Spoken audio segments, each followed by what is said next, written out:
Iconic, progenitor of a genre. Slimes in Toriyama's artwork, a grinding chore. Leave it to games to take a hot, steamy session of grinding and turn it into a mundane routine.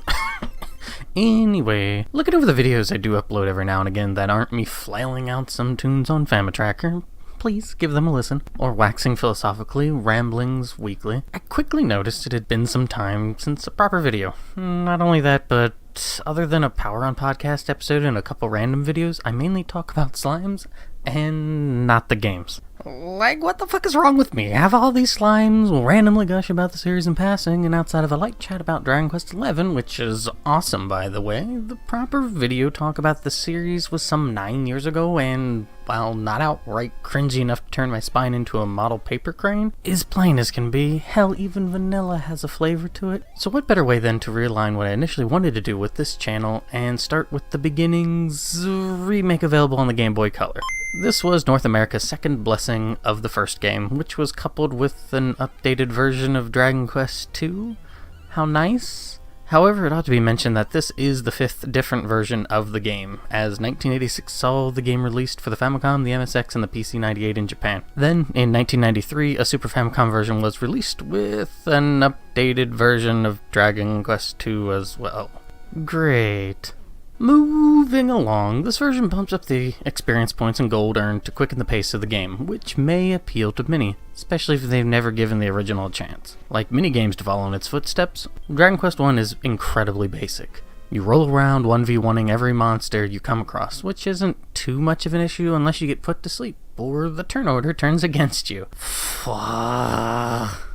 What I enjoy a good deal about this game is that though the world of Alfgard is a bit sparse, the player needs to talk to the people to figure out where to go and what to do. Though it may be a bit cryptic at times, I would argue this quality is one of the bigger reasons for the series' staying power. I mean, Akira Toriyama's artwork is certainly held in high regard in the West, largely due to Dragon Ball Z's popularity in the 90s and its continued nostalgic broad appeal. That certainly helps. The way Yuji Horii crafts the stories, though, does as well. Initially, and generally for that matter, welcoming and straightforward, Horii's penchant for tweaking the story or the arcs within a story has breathed life into such a trope-laden series that without his cleverness, I can only speculate that the series would have very easily been left in the past, as a stepping stone for other series to leap from. That's not to say Dragon Quest I has mind-blowing subversions as the woven narrative twists and turns into a tapestry, eventually forcing your mind's eye to see what is unseen. I mean, you're shown your enemy's castle the moment you leave Tintagel Castle. Neat side note, Tintagel Castle in Cornwall has many ties to King Arthur's legends. Also, to show that final destination so early on is an excellent touch. Smart thinking. To add to that, you learn about Lady Laura, at least in this version, or initially she was translated out as Princess Gwaelin, and her predicament. Is it necessary to save her? No, not at all. Just good luck beating the game on your first playthrough unless you're using a guide. Another bit of a curveball thrown the player's way is at the end of the game, the named Draco Lord in this version, he offers you a chance to rule half the world. Mind you, this is in the other games, and the Draco Lord thing's just a little weird. Neat idea that is further explored in Dragon Quest Builders. Way to play that long game, Enoch. Some other smaller details would include finding Loto's armor and sword in ruins and in the final dungeon. You can visit the ruined town earlier, but until you know what is hiding there, it seemingly only serves the purpose of driving home the point that monsters are growing in power and doom is on the horizon. To go back to a previous point I mentioned, the journey without the assistance of Nintendo Power, friends, or the internet is not forthcoming. The player must go out and engage with all the NPCs and become adventurous themselves to overcome the hurdle that is this game's struggle. Though you won't have some sort of morality wheel where choices alter the world, outside of that previously mentioned one with the Draco Lord, the player must be willing to navigate away from the script and explore dangerous caves, but also calm towns and castles as well. This matches very well with the original Zelda game, but without all the fluid action. Being adventurous is rewarding, but also necessary to get through the game. Like the saying goes, nothing ventured, nothing gained. Is the game perfect? Of course not. Random encounters will drive many bonkers. The story as a whole will not press one to complete it. Thankfully, being a game you can finish over the weekend helps, and the Game Boy Color version makes this even faster. I beat this version for the purposes of making this video in about 7 to 8 hours, and that wasn't me making like Sonic and saying I gotta go fast.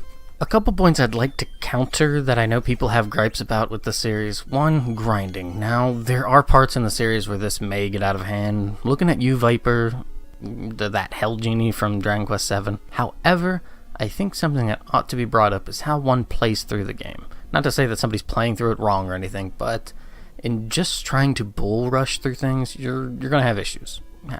However, I think it was purposely developed in a way that getting lost or having to take multiple trips to the same dungeon to accomplish a singular goal softens that grind. I know at times I feel like I ought to be able to brute through a dungeon, but I think that can take away a bit of the menace that lies ahead. Don't get me wrong, this opens up a whole new bucket of fun. That whole pesky getting lost bit in particular. Won't argue that doesn't suck. A map feature would have helped tremendously, coupled with the whole darkness aspect, and it makes caves troublesome to navigate, to say the least. And this is a much more subjective point simply due to its nature, but why is Koichi Sugiyama's work on the OSTs of this series either overlooked or straight out dismissed? I'd certainly agree with that his battle themes can be hit or miss, but when they do hit, sweet Jesus do they hit. I'm looking at you, Final Boss theme for Dragon Quest III. But I feel like he does an excellent job conveying an emotion or tone, especially a somber or a lighthearted one. Usually. There are some hiccups here and there. There's a charm that many outside of Japan either don't care for or feel it is not impressionable enough. At least that's how it comes off to me. Perhaps Hori's story writing and Toriyama's artwork are enough so the charm hits overload. But to me at least, Sugiyama's music is integral in presenting a wholly coherent piece. What's nice is the Game Boy Color version has the slightly elongated tracks, giving it a bit more staying power than the original version. Honestly, I enjoyed this version of the game. It doesn't have the color palette I prefer like in the Super Famicom version, but when I want a quick jaunt through Alfgard, it's definitely not the last one I think of playing. Anyway, what are your thoughts of this game, this version or otherwise? Let me know down below and let's continue the conversation. Thanks for watching and have a good day.